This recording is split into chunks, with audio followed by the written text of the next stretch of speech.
여러분 안녕하십니까, 진성호입니다. 북한이 오늘 아침 이 일본 열도를 향해 이 중거리 탄도미사일 IRBM을 쐈습니다. 일본 열도는 발칵 뒤집혀서 긴급 대피령이 내려지기도 했고 일부 지역의 신칸센 항공 운항이 연기되거나 중단되기도 했습니다.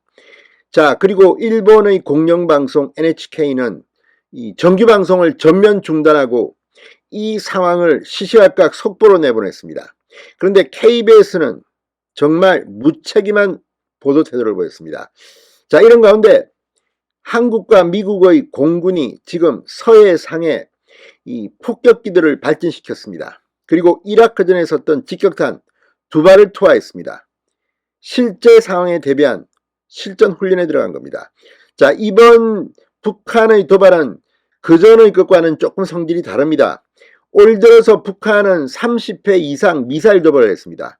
그런데 이번에 쏜 중거리 탄도미사일, 지금 일본 열도는 물론이고 일본의 주일 공군기지를 폭격할 수도 있고 또 괌까지도 날아가는 그런 IRBM 중거리 탄도미사일입니다.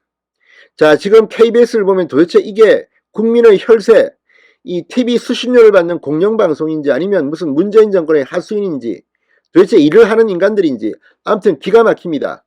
지금 군은 그리고 정부는 이번 사태를 상당히 위중하게 보고 있습니다.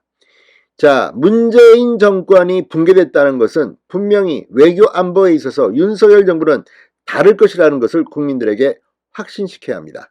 진성호의 융단 폭격 시작합니다. 북한과 KBS를 융단 폭격합니다. 방송에 앞서 아직 진성호 방송의 구독자가 아니신 분은 붉은색 구독 버튼 눌러주십시오. 더 좋은 방송으로 보답하겠습니다. 이제 한미연합군은 더 이상 북한에게 끌려다니지 않겠다는 점을 분명히 했습니다. 자, 북한의 미사일 도발에 대한 대응으로 방금 전 한미 공군은 전투기를 출격시켰습니다. 서해상의 합동 직격탄 JDAM 2발을 전격 투하했습니다. 합참은 오늘 한미는 북한의 중거리 탄도미사일 도발에 대응해 한미연합 공격편대군 비행 및 정밀 폭격 훈련을 실시했다. 이번 비행에서는 한국 공군의 F-15K 4대와 미 공군의 F-16 전투기 4대가 참가한 가운데 한국 공군의 F-15K가 서해 직도 사격장의 가상 표적에 이 공대지 합동 직격탄 JDAM 2발을 발사하는 정밀 폭격 훈련을 실시했다고 밝혔습니다. 북한 니들 까불면 가만두지 않겠다는 무력 시위를 한 것으로 보입니다.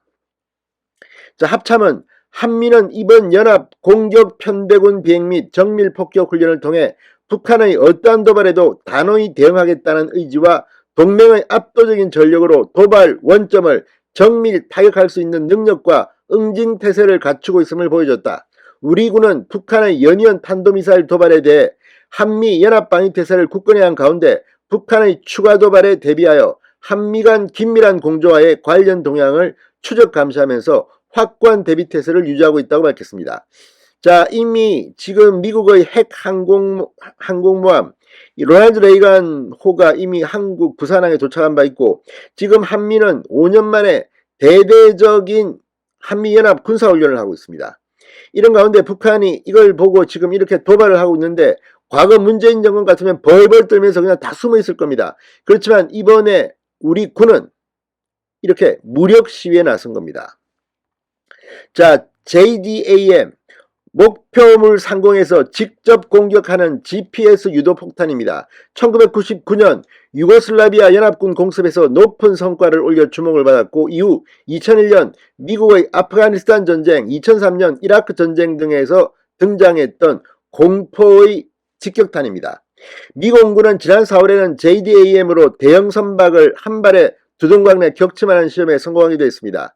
JDAM은 의뢰나 대함 미사일에 비해 훨씬 싸기 때문에 가성비가 뛰어난 새로운 대함 공격 무기로 변신했다는 평가가 나오고 있습니다. 한국 공군도 JDAM을 보유해 유사시 북한 함정 타격에 이 탄을 활용할 수 있습니다. 자, 아무튼 이제 윤석열 정부는 문재인 때와는 다릅니다.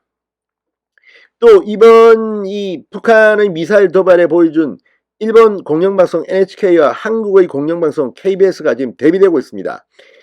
자, 오늘 일본의 공영방송 NHK가 정규방송을 중단하고 장기간의 특보를 편성한 데 비해 한국의 재난방송 주관사인 KBS는 4분여의 특보를 편성하는 데 그쳐 지금 빈축을 사고 있습니다.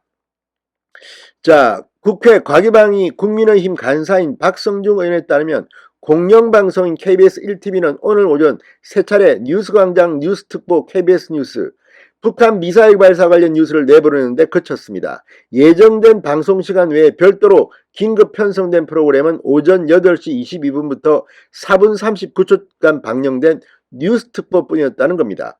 뉴스광장과 KBS 뉴스는 평일 오전 7시와 9시에 30분에 정규 편성된 뉴스입니다. 그러니까 KBS는 4분여의 뉴스특보 말고는 이 미사일에 대해서 무관심했다는 겁니다.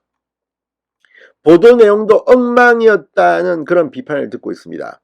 그런데 일본의 NHK는 180도 달랐다고 합니다. NHK는 북한 미사일 발사 직후 정규 방송을 전면 중단하고 이 마츠노 히로카즈 관방장관의 긴급 회견, 이 하마다 야스카즈 방위상의 기자회견을 생방송으로 연결해 반복적으로 노출했고, 열도 최북단인 홋카이도와 혼슈 최북단 아오모리 현 지역 주민에게 대피 경보를 반복해 알렸습니다. 아무튼 이런 걸 보면 KBS의 TV 수신료 이제 끊어야 될 때가 된 것 같습니다. 진성호의 융단 폭격이었습니다. 여러분 감사합니다.